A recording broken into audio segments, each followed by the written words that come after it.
દિવસ અગાઉ સંસદના રાજ્યસભાના સત્રમાં દેશના ગૃહમંત્રી એટલે કે સંવિધાનિક પદ ઉપર બેઠેલા અમિત શાહ દ્વારા એમનો વ્યક્તિગત જે ડખો હોય એ પાર્ટીઓથી પણ સંસદમાં ચાલુ સત્રમાં એવું બોલેલ કે આજકાલ લોકોએ એવી ફેશન બનાવી નાખી છે આંબેડકર આંબેડકર આંબેડકર.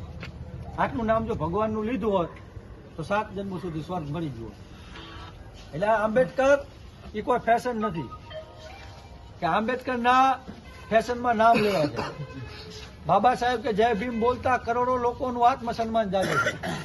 કરોડો લોકોને હું સ્વાભિમાનની જિંદગી અપાવી છે બાબા સાહેબ આંબેડકરે, અને એમને માનનારો. કારણ કે અહીંયાના પછાત અને વંચિત લોકોએ ભગવાન તો જોયો નથી, પણ બાબા સાહેબ આંબેડકરને જોયા છે, અને એને લીધે આપણે બધા ભોગવી રહ્યા છીએ. એ પોતે પણ એ ભાઈ બોલ્યા છે અમિત શાહ, એ પણ બાબા સાહેબ આંબેડકરના લીધે ત્યાં ગૃહમંત્રી બન્યા છે. અને આજે તમે પણ અને હું પણ જે પણ કાંઈ છીએ લોકતાંત્રિક દેશમાં, એના પાછળ બાબા સાહેબ આંબેડકરની દયા છે. એટલે આવું બોલીને અમિત શાહે દેશના કરોડો અરબો લોકો અને વિશ્વભરમાં વસતા તમામ આંબેડકરવાદીઓની લાગણી દુભાવી છે.